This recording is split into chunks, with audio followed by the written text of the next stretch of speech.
Welcome to the Language Barrier Podcast. I am Ryan Segelke. And I'm John Lutaya. And on today's show, we're going to go through our new segment of What's Poppin'. We have a brand new segment called The Five, where we're going to compare our top 5 favorite male tennis players of all time. Then we'll get to our questions of the day, where I'm going to ask you, Johnny, who was the most impactful person in your life, early on in your life? Okay. And my question for you, Ryan, is going to be how to build trust.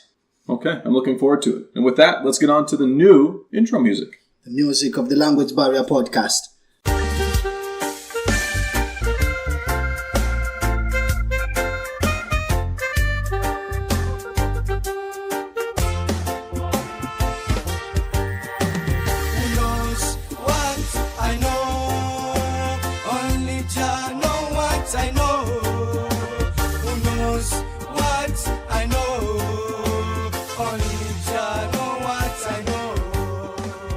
All right, what's popping with you today, Johnny?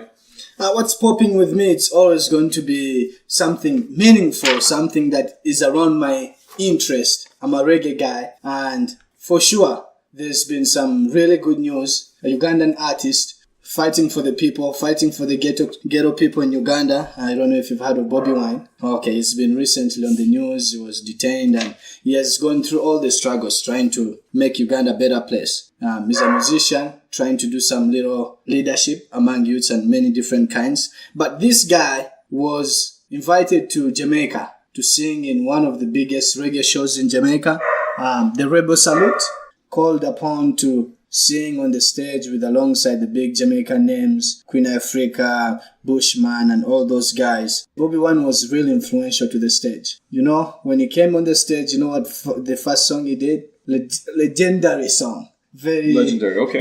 Very good song. I'll translate for everybody. Legendary, okay. Language barrier. Very good song from one of the famous, influential Ugandan artists, Phil Bongole Lutaya. The song was called Born in Africa. I was born in Africa. Sing my song, Music Africa. So he came onto the stage with that song, was really welcome, was really magnificent atmosphere, and was representing Africa very well, representing Uganda very well, uplifting, reggae music. Powerful music, very influential music with the message, and he did exactly what we reggae fans expect of him and sent out the message to the world, and very good stuff. That's what is popping on my mind. Nice. What's popping on your mind? Well, it's nice to learn a little more about reggae. It's not at the top of my list. It quite puts me to sleep. But I know how much you love it, and it's awesome to hear more about that. What's popping with me is, Jason, one of our soccer buddies. Yes. Just had his baby last night. Okay. He sent over pictures. I'm thinking about how grateful I am to have the family that I have and live the life that we lead, and we talk about that all the time. So I'm really grateful. Yeah. That's what's happening with me. And then also, we have a new logo and new intro music that you actually you sing the intro music. So I'm excited about that too. All right. That would be a good one. I'm excited to feature in the Language Barrier Podcast. With that, we have a brand new segment today called The Five. We're going to compare our top 5 lists from a number of things. But right now, the Australian Open is wrapping up. We have the men's semifinal tonight. And then the women's final will be tomorrow. That's right. And then the men's final will be after that. So with that theme of the Australian Open wrapping up, we thought we would go through our top 5 favorite male players of all time. Yes, Ryan. You want to start off with the list? Who's on your list? I think we're going to go this way, where we start with our 5th favorite player of all time, and we'll compare it, and we'll talk about it, and then we'll go down the list from there. We'll let the reveal be who our number ones are. Yes. I don't think you'd ever guess mine. I don't know if I can guess yours. Is it Songa? We'll see. Okay. I don't think you can get it either. So my 5th favorite player is Patrick Rafter. Remember Patrick Rafter? No. Yeah, a lot of these people on my list, it's not a long list, are people that I really looked up to and watched when I was in my early teens to late teens and 20s. Yes. People I really love to watch play. And Rafter was one of those. He had won 2 Grand Slams. He was number 1 in the world. He had this great serve and volley, kind of gritty Australian game. He crashed the net on everything. But if he needed to, he could also stay back at the baseline and really keep a rally going and grind it out. But he fought so hard. I really appreciated that about him. He was one of my favorite players. He used to play with his racket, the Prince Warrior. Oh, it was an amazing racket. To this day, I wish I still had that racket. When did Rafter retire? I've never heard of Rafter. I missed that kind of play in my life. It's a great question. I'm not sure when he retired, but clearly before your time, and now I'm aging myself. I'm dating myself, yeah. Okay. All right. On my bottom list of the top 5, I have somebody who has been not so much thought of, but I think we should give him some credit. He's a very talented player. He's fought his battles and he's a good player. This guy is Dustin Brown. Yes, okay. You agree with me? He was on my honorable mention list. I don't know that he's my favorite player from a perspective of I don't see him with like the greatest work ethic, and that might just be because he's so cool and calm and collected. Mm-hmm. But I do love his aggressive style. I agree with you there. Yeah, I chose Dustin Brown to be my number 5 because, he's come out to make some news in the past. In 2015, beat Nadal in Wimbledon. And the style he beat Nadal in was just one of the crazy styles people are scared of, playing at the net, being aggressive. We say when you're playing Nadal, you can't be aggressive. You will miss often. Nadal returns many balls. He was aggressive. He came to the net, still made that big impact. I mean, he has so much he can do. I like when he plays, he will hit aggressive shots. He's really flexible. He can do the diving on the court. He has smooth strokes. Nothing is forced. I think he has talent. I really do. Well, let's bring out the most important part of Dustin Brown, right? He likes to hit the ball as hard as he can every single time, right? That's part of the fun of him. Either you're going to get a great match or it's going to be really ugly. But I can see why you like him too. He's got a similar hairstyle to you, although it's a little longer. Are you going for that? Like the dreads all the way down to the butt? Is that what you're looking for? Not really. I just wanted somebody who is not really can be thought of to be in a tennis figure like top 5. Bring somebody who is close, who doesn't have so much achievements in his life, but his game is unique. I'm always about uniqueness. So that's Dustin Brown for me on number 5. I think that's a great choice. I like that one. Okay, so now we go on to our number 4. You want to start with your number 4? No, I just went. You go on. All right, number 4. So we'll keep going back and forth. So McEnroe is my number 4. Yeah. I came at the very end of McEnroe's career, but I think he brought a lot of great stuff to the sport. I mean, during his time, that was when tennis in America was its most popular, with him and Borg. And I think he really embraced that bad boy role that nobody has really ever been able to do since. Yes. In the tennis game, which I think is needed in tennis too. You look at players like Djokovic. Djokovic early on was a bit of a bad boy. Yeah. And then it seemed like the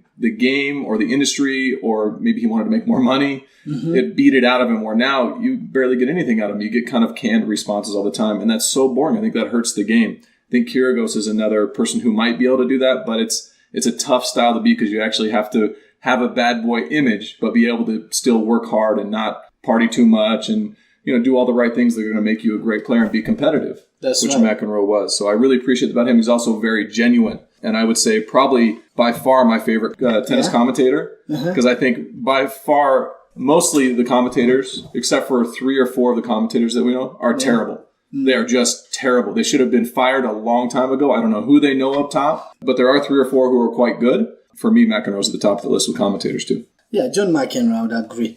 No further detail on that one. He did have 7 Grand Slams, and he was ranked number 1 in the world. I just wanted to let you know that. I left that off. Well, guess who's on my number 4? Tsonga. Okay. On my number 4, yes, most people would be like, John, what's up with you? But I want to bring it up. Oh, I'm not scared. No, I have Rafael Nadal. Okay, sure. On number 4. He was on my honorable mention list. Okay.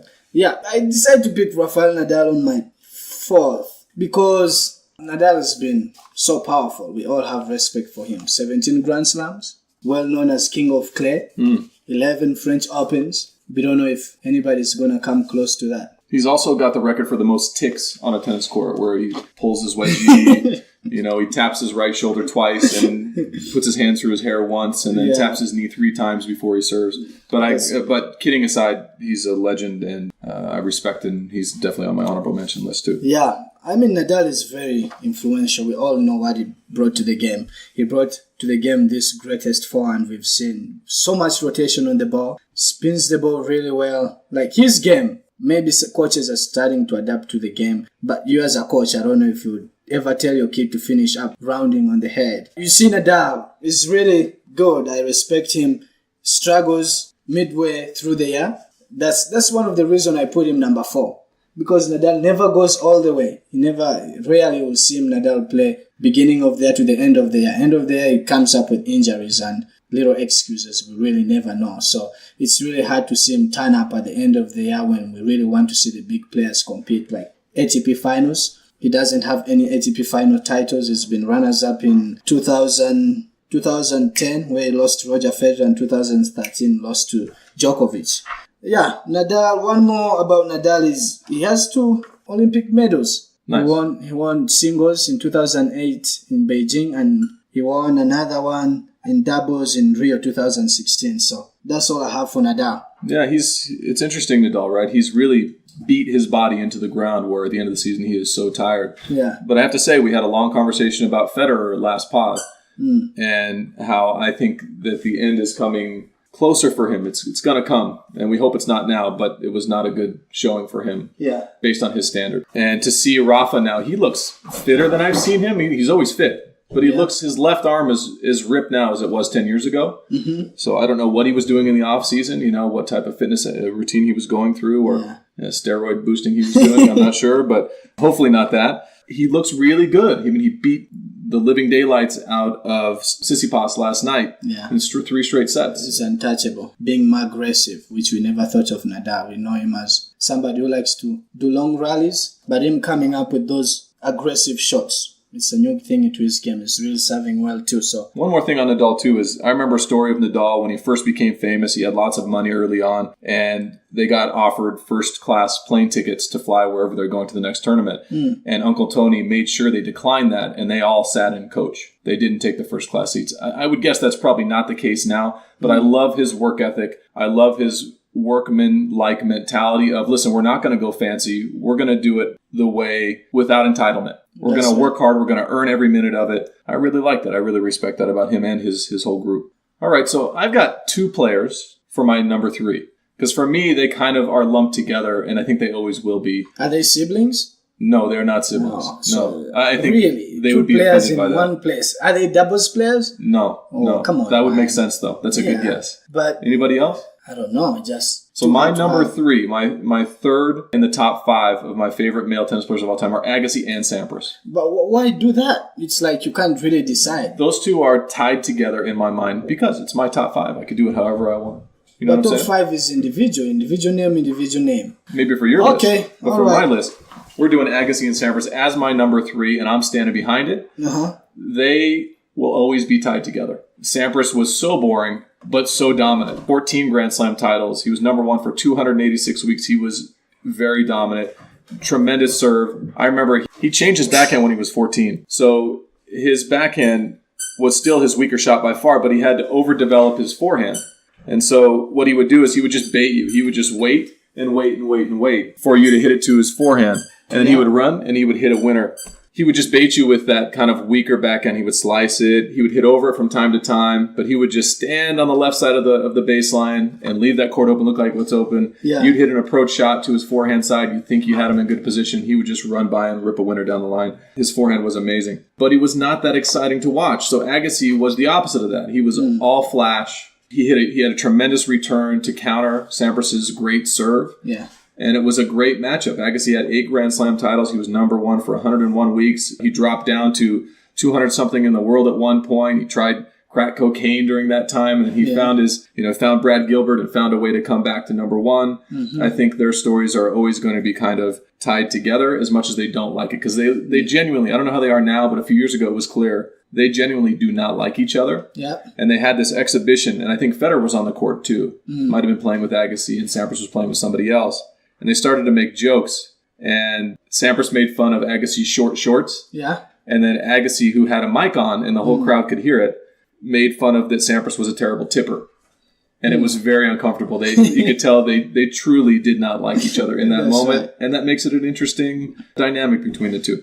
Okay. So they're my number 3. And I have a question for you on Agassi. Right now in my generation, we talk about Djokovic having the best return of serve. When we go through, some people will still say, you hear them talk about Agassi's return of serve. Who do you think has the all-time return of serve? Who is better, Djokovic or Agassi? I never saw Agassi really play that much, but I see Djokovic really return so well. It's a great question. I think that Agassi in his second career, right, after he dropped down to 200 in the world, what he learned is that if I get in ridiculous shape, he used to go and run hills in Vegas until he puked. Yeah. He'd drink Gil juice. He worked out with Gil Reyes. I'm not sure it was in Gil Reyes' juice there. Nobody really knows. We can all speculate that it might be something illegal. But that's beyond the point.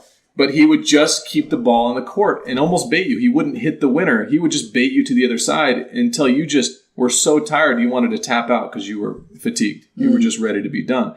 I think Djokovic and him compare in that way. Yeah. Where now Djokovic is just, where's his weakness? I don't know where Djokovic's weakness really is right now. And that's how they compare. So if you're talking about their returns, it's a tough call. That's a toss-up. I think they're very comparable on the return. Agassi seemed to be a bit more aggressive on the return. Yeah. He could step in the court and he would rip a winner. Yes. Whereas Djokovic, I don't know that he's ripping many winners on the return, but you can't get the ball by him. He's going to put it back through the center. We call it the corridor, right? The center of the court. Yeah. And get himself in nearly every point. Okay. Well, for my number 3, Ryan, I have Mr. Juan Martín del Potro. Ah, yes, he was on my runners-up list too. He was on, yes, I like Juan Martín. Yes. Yes. I mean, like, when I'm selecting for my players, the top 5, I really look at players who have just had a journey of misery, but they're really good in playing tennis. They know what they do. They have strengths and they have charisma.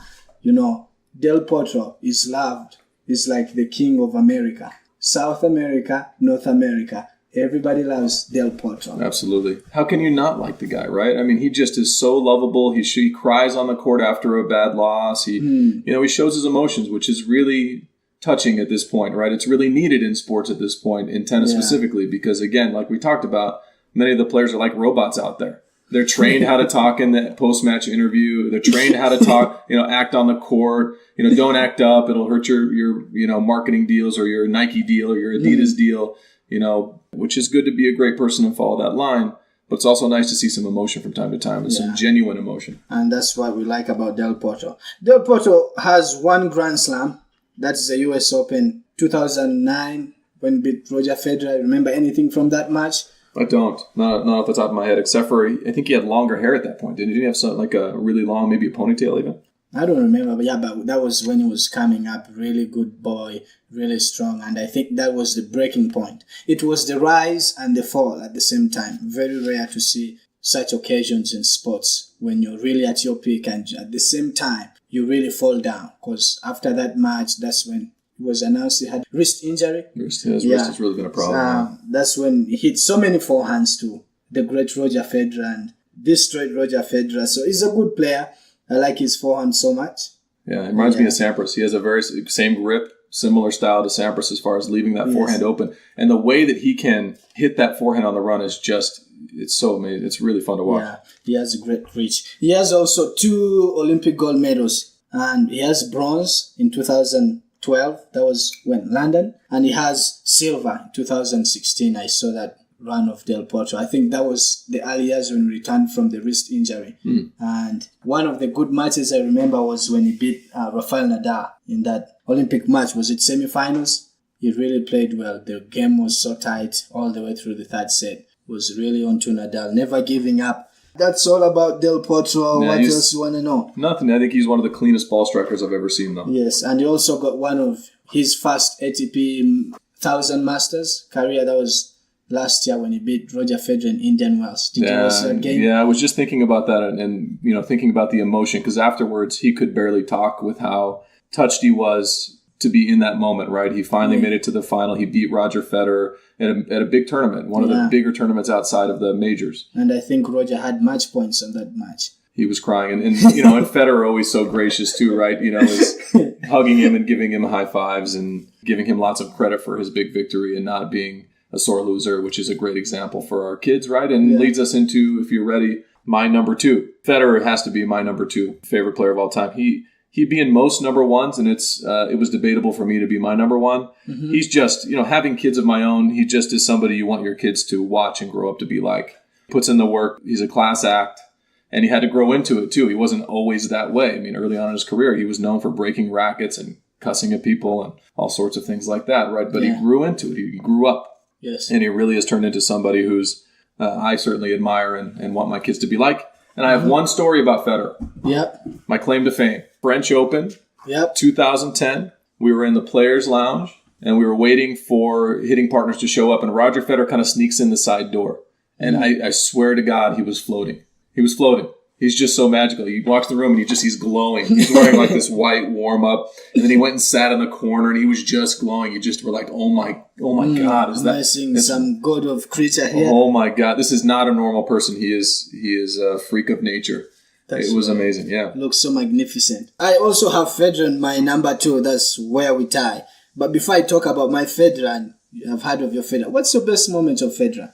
Let me think about it for a minute, but he's got 20 Grand Slams. Let me start with that. 20 Grand Slams, number 1 for 303 weeks, which is a record. Yes. Which may be more than 303 weeks now. My favorite moment of Federer. It's a great question. It may be his reaction to one of his finals. I can't remember specifically which one, but the way he reacts to his finals when he wins. You know, he's very emotional. He's another guy who seems pretty genuine. And I think overall my favorite moments, if I can do that, I can't think of one specifically, are just the way he acts in defeat. You talk to him in the players' room. You know, you listen to the post-match conference. He'll tell you what's really on his mind. That's right. He'll tell you, and he loses a match. He lost to Tsitsipas. He said, hey, I lost to the better player this day. No excuses, no immaturity, all class. Those are my favorite moments from him, or just the way he carries himself overall. Well, my favorite moment for Roger Federer, we all have to agree, when he won the French Open. That window when it opens up, he's been losing to Nadal on clay. He's been so dominated. And that window opens up. Soderling beats Nadal in the French Open. He meets Soderling in the finals. He knew that was his advantage. He took care of the business. He won the tournament. He was really happy, really in tears of joy. Felt so good for him. He also knew that was the only chance. And we all know what happened, the story after that. Lost interest in clay season because there's a beast over there and he's getting old. So for me, to see Federer really take advantage of that moment, I enjoyed it. So I can tell you my most memorable moment, not my favorite, but my most memorable moment of Roger Federer, his career, and probably one of the most awkward moments I've ever seen on television. Yeah. You remember when Roger was supposed to beat Rafa and it was getting dark at Wimbledon? Remember that match? No. So it was getting dark. Roger was supposed to win. They were battling back and forth. Rafa ended up winning the finals. Woman ended up winning Wimbledon. And as Roger was going off the court, he was clearly not happy and distraught. And McEnroe tried to get him for an interview. Yes. And before the interview started, on camera, he tried to give him a hug to console him. And Federer did not want a hug. And it was just one of the most awkward moments I've ever seen on television. And if anybody's ever seen it who's listening, you'll remember that moment. Yes. You cannot forget it. It was one of McEnroe's. It was one of his downfalls as an announcer, as his great announcing career. That was not his best moment, but I remember that. Okay, all right. Moving on to my number 1. Oh, we haven't done number 1. I'm on to number 1. Yeah, that was number 2, right? Here's my number 1. You ready? Yes. Are you sure? Very ready. You ever heard of a man called Guga Kuerten? No, I've heard of Guga Gustavo. Gustavo Kuerten. They call him Guga. Is that the same thing? You talk about a genuine character. This guy would draw a heart after each one of his matches during the French Open, and he would lay in the middle of it, and he would make, clay angels, and the crowd just loved him. He was just so, he walked around, he had like the longest neck. He was kind of like a giraffe out there, and always had a smile on his face. Yeah. You'd think I don't know if he did or not. I don't think he did, but if you didn't know him, you'd probably think he smoked a lot of pot, because he was just so happy-go-lucky type of guy, kind of that disposition. And I loved to watch him play. Super open stance forehand, so much open stance that so much weight on the right foot that he had hip injuries at the end of his career, and his career was cut short. But he ended up with 3 Grand Slams, all at the French. Yeah. And he was ranked number 1 for 43 weeks. One of the most lovable characters, I will say the most lovable character of all time in tennis. Well, the way I came to know Guga was through, my friends, colleagues who were like bigger than me, and they used to talk about Guga. But my favorite moment with Guga is just a natural way of having fun when playing tennis. I remember when I used to play tennis, and when I got a point, I would cheer Guga. I don't know if the word just sounded nice in me. I just found myself calling myself Guga. I really didn't know what Guga was until people asked me, what do you mean by Guga? People who didn't know Guga, and I was caught like, I have nothing to say. That's when I started doing some research about Guga and finding out his game and Clay, how he really fought. I really enjoyed his game. All right. On my number 1, it's going to be none other than my favorite tennis player, my inspirational tennis player. I love Jo-Wilfried Tsonga. You scared me. I thought you were going to go with Fognini. No. Fognini is my brother. I just enjoy watching him. Like, when I watch Fognini, I'm just enjoying my life. A moment where you enjoy something, you don't care about the outcomes. The outcomes really don't impact you, just enjoying the moment you have. Win or lose. That's my moment with Fognini. I just see what he brings to me. Just so relaxed. But nice. Jo-Wilfried Tsonga, I enjoy his energy. I came to know him in Australian Open 2008. when he beat Murray and beats Federer to the finals. And Tsonga is the guy, he has the energy. Like, kids from the ghetto, I myself from Uganda, all we're about is the energy, the intensity. And to see Tsonga come out with that intensity, really explosive and really pumped. If I'm not wrong, when Tsonga came out, he was in that spotlight, him and Monfils, right? The two French guys, right. And predicted. So it's like they were competing to put on the show. Yeah, for some people, they would think the way I took the energy of Tsonga and brought it to my tennis style. Some people would think I like Monfils better than Tsonga, or I'm trying to behave like Monfils. That came to me many times. I'm like, I would put Tsonga first. But the way, I don't know how it came to be, but Tsonga is the guy. Really strong. I don't know why he can't win any Grand Slams. I don't know what you can say about Tsonga, but he's my guy. He's a beast. He's a beast, right? He is one of the strongest players on tour, which might be part of his downfall, right? When you're that big and strong, it's tough to stay injury-free. I think he's had a tough time with injuries, too, throughout his career. But I remember seeing him play, almost 9 years ago now at the Australian Open. So we got a chance to go and watch. And I think he made it to the semifinals that year and played Roger, and Roger beat him in straights. It wasn't a good showing for him in the semis. But yeah, you're right. He is one of those players who seem like had more to give in his career. Like he could have achieved more. Yes. I think you're right. But he's on my honorable mentions list too. He didn't make my top 5, but he's very similar to Guga in that way too. He's happy-go-lucky out there in a way, although a little more serious. What a great personality. Tremendous personality. Amazingly strong tennis player. And now loves to hit a one-hander instead of a two-hander from time to time. That's what I like about him. It's not a stressful thing to be out on the court. Have your fun. Okay, Ryan. Right, that's our top 5. So shall we move on to our questions of the day? Absolutely. Okay, my question of the day. I'll start off with telling you a quick story to set some context. Yes. So when I was a kid, there was a PE teacher. His name was Mr. Aragon, called Mr. A.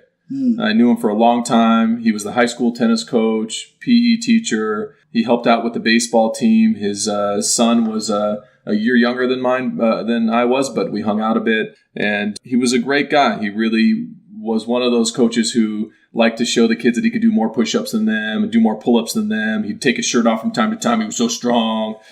But he saw an interest in me. He came up to me we were doing a segment during PE, during middle school, and he said, "Hey, I think you could be really good at tennis." And it was interesting because I'd never heard anybody say that before, or I wasn't open to it. But he said it, and I was like, oh, and he said, yeah, you should play a couple tournaments this summer. And I did. I went out and I played my first 2 tournaments. I think I got second in singles and first in doubles. And from that time, I was just hooked. And to be honest, that was the starting point for me to end up where I am right now. Through playing professional tennis, coaching on the pro tour, starting a tennis academy, being right here with you right now, meeting my wife through tennis. Yes. All of that stuff, it all started at that moment. And I will never forget, and I'm so thankful for him.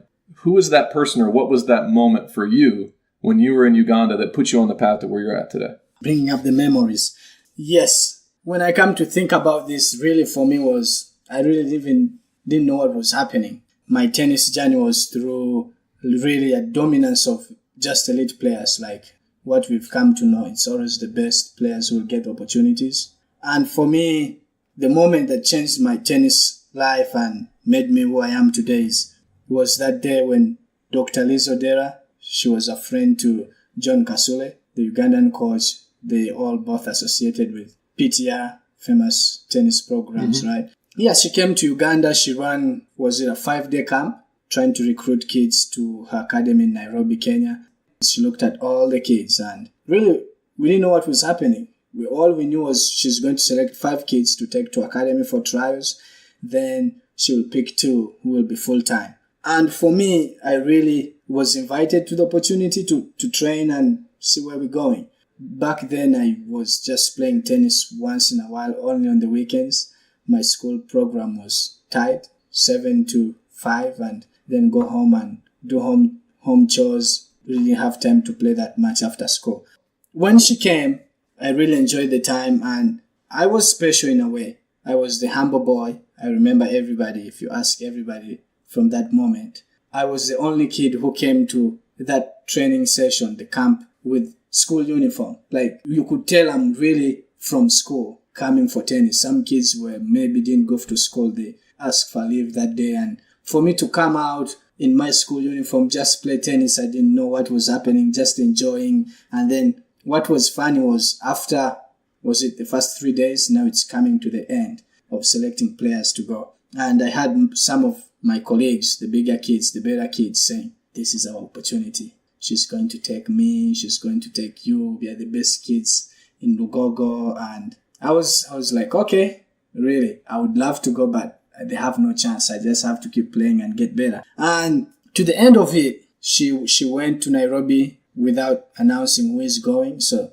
the decision was still not revealed. And then one day, John Kasule comes up, tells me I'm one of the 5. I think for me that was the moment, you know. What an amazing moment. Yes. Kasule, one of the great coaches I've had, he's been there for me in every moment. And like, he really changed my life.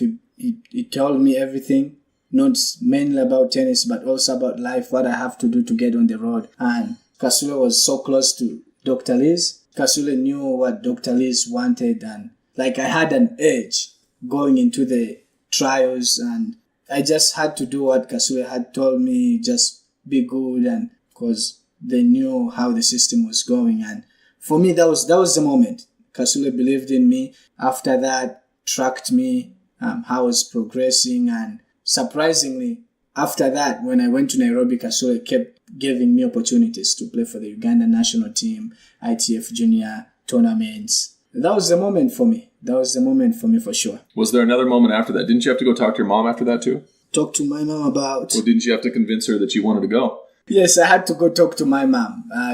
If you don't know my tennis stories, how I got into tennis is none of my family knew I was playing tennis. So they just knew the kid is out there playing in the yard. But you know how living in the ghetto can be beautiful. Your mom knows you're playing next door, but you've just moved miles away from home. You've really gone so far. So you were sneaking out. Don't try to hide this. You were sneaking out without telling your mom and going to play tennis. There was no really like restrictions to places not to go to. It was a free range. Free range. We could move wherever we want. But mom thought you were right next door. Yes. So you were sneaking out. I don't know why you're trying to change the story. You were sneaking out a little bit. Come on. Sneaking out to the neighborhoods. There you go. Which is not a dangerous But go on. It's okay. So yeah, I played tennis for a long time until she really didn't know I was playing tennis. Unfortunately, she has never even seen me play tennis, which I regret in my life. I wish she saw me play tennis. She should see your YouTube videos. I was looking at one of those today. Yeah. What was your question again? Well, you had to go tell your mom now. So John Kasule had set you up. You had met him at the training center, Lugogo. You and Liz, you got the opportunity. Now you've got this opportunity. Now you've got to go tell your mom because your mom has to give approval. So my mom knows the story too. She's seen kids from the neighborhood getting opportunities through sports, and really the life changes after that. So she was aware, and she was like, okay, John, you need to go if you want. She gave the decision to me. So I was ready to go, and I was happy for that. But then the decision, according to the Ugandan Tennis Association, both parents, if you had both parents, they had to approve. So I had to look for my dad. Yeah. And brought my dad on the table. And dad even didn't know I was playing tennis then. So really it came up to me. I was so lucky. My mom gave me the opportunity, and my dad was really listening too, because he wasn't there before. So he was like, okay, John, what do you want to do? But make sure this is your time. You don't look back. So yes, that's how it went. Okay. No, that's a great story. Yeah. And here we are today, you and I speaking on this podcast. All those things had to kind of fall into place, and here we are today, and who knows what's going to happen tomorrow. That's right. But on to your question. Okay, my question is, yes, Ryan, we've had our conversation time to time, and you as a business guy, there are some things we look into people, and one of them is trust. What do you have to say about trust when dealing with people? I think things take time. To give you my right off the top of my head answer is things take time. Trust is built over a long period of time.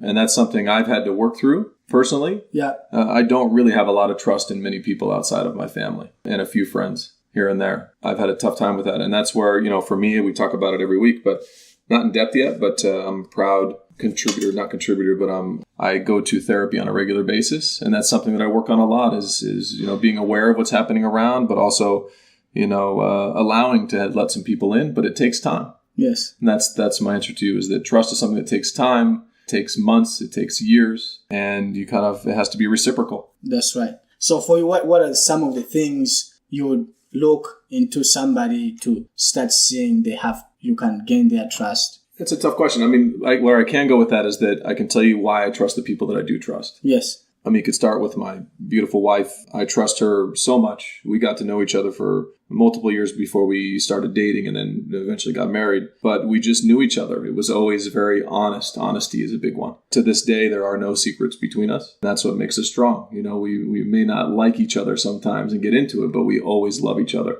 And it's because of honesty is a big one. Or my friend Ty, we call him Ty Pie. He's been my best friend from high school.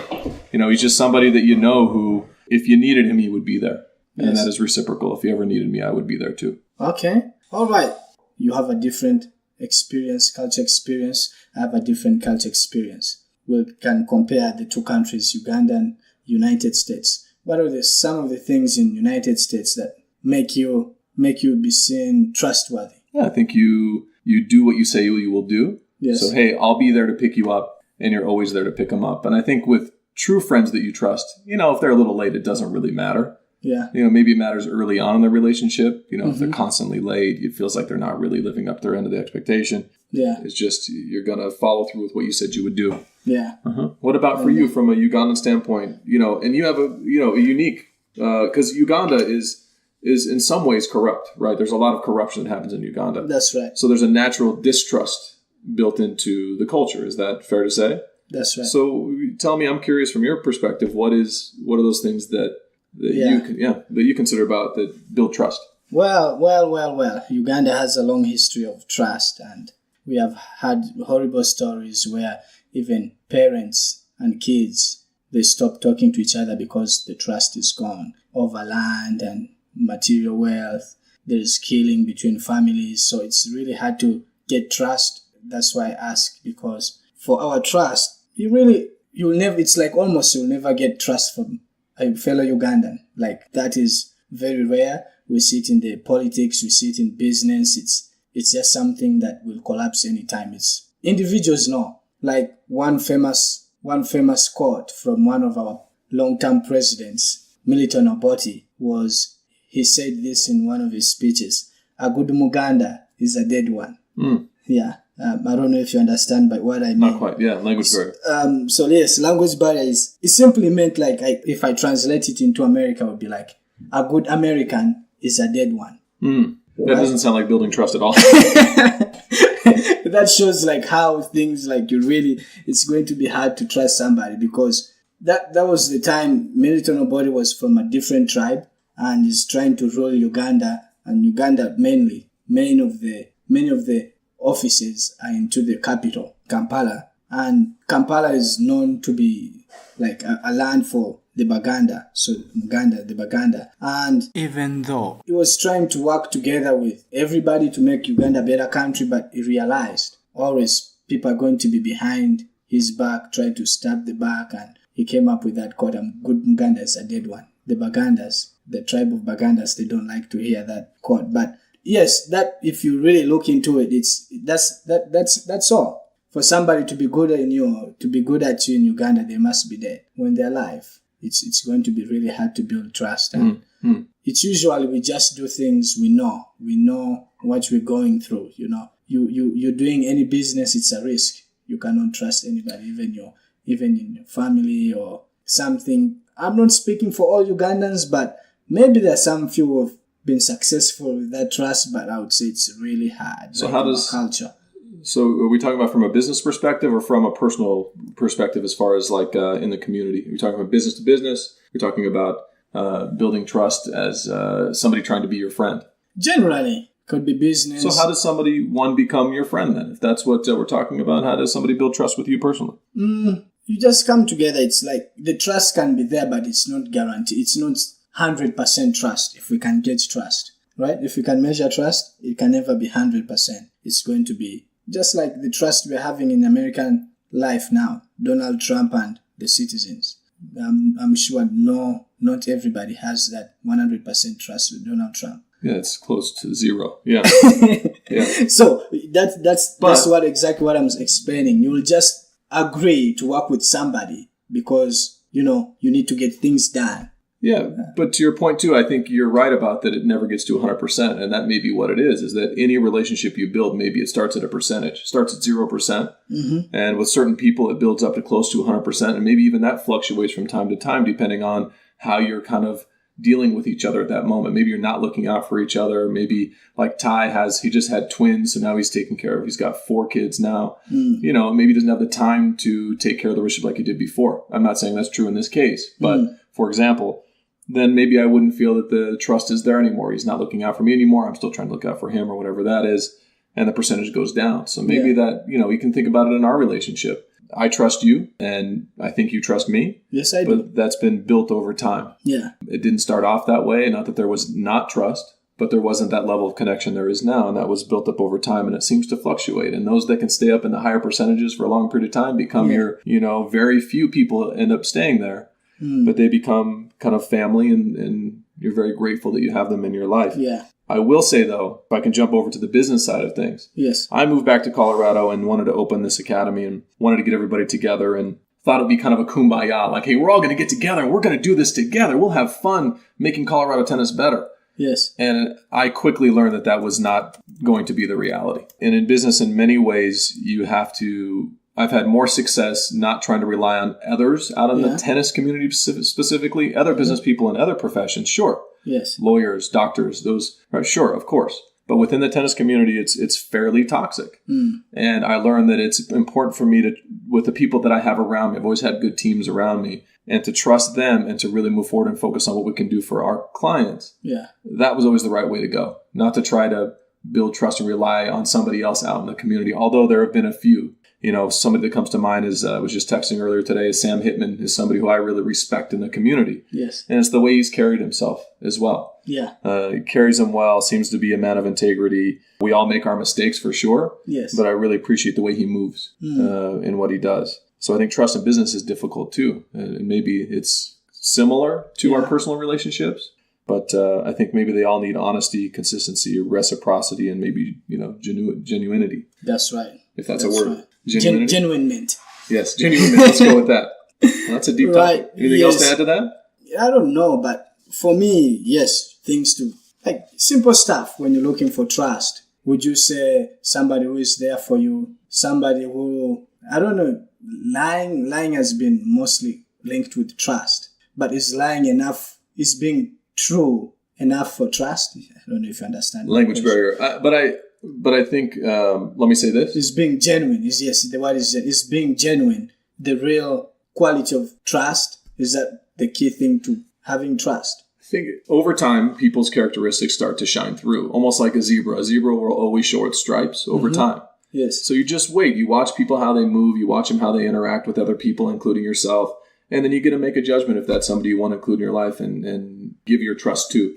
Yes. Is the way that I take it personally. And that's something I'm really trying to work on hard now, you know, there's definitely dads that go to RJ's school that I really think a lot of. Yes. And that I'd like to be able to trust more and build that relationship with. But I have to be able to be vulnerable first to do that. Yes. And I think that for the first time in a long time, personally, I'm ready to do that. I'm ready to, you know, take that next step and have those friendships. Okay. Yeah. I think you're right. For trust, we need to give it time, huh? Time and see how people move. But what if that timing is just up and down? What do you have to say? What's the rush? That's what I say. What's the rush? Just take your time. Over time, I think you'll be able to tell, even though it's up and down. Some never get there. They putter out. I think that most. I mean, you think about the friends that I had in high school. I had a lot of friends in high school, and you think about the ones that I still talk to today.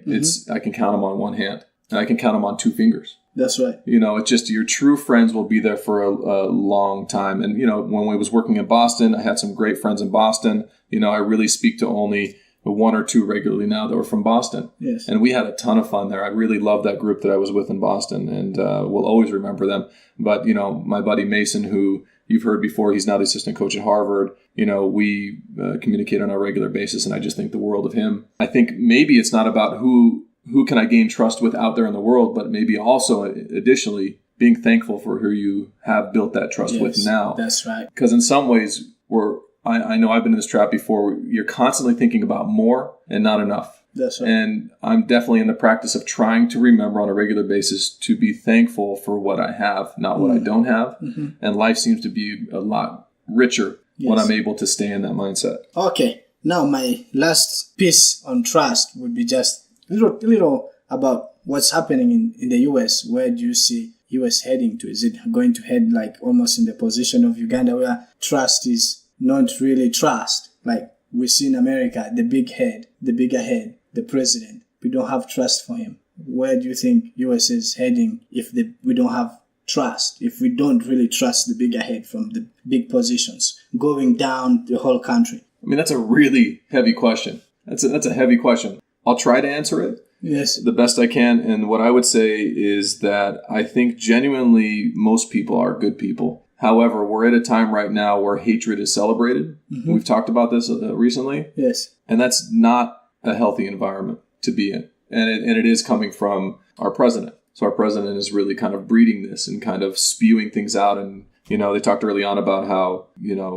his wife was going to the first lady was going to do an anti-bullying campaign, and he's constantly bullying people. It just makes no sense. And when he says one thing, it doesn't do another. And maybe that is the same thing for our president too. And maybe he can earn people's trust back by actually doing some of the things he says he's going to do. Mm-hmm. That would be a good start. I don't think that he's there for a lot of people right now. Yes. Yeah. Okay. That would bring us to the end. It's been a good discussion. We always bring value to the people, as we always meant it, right? We try. We just try to bring them into our conversation, don't we? That's what we're looking for. All right. And that's a wrap for us today. So please rate us 5 stars wherever you get your podcasts. Follow us on Facebook, YouTube, and our Twitter handle is @LBarrierPodcast. And our email address is languagebarrierpodcast@gmail.com. Let's talk. Send us an email. All right. Okay. Bye-bye. Till next time.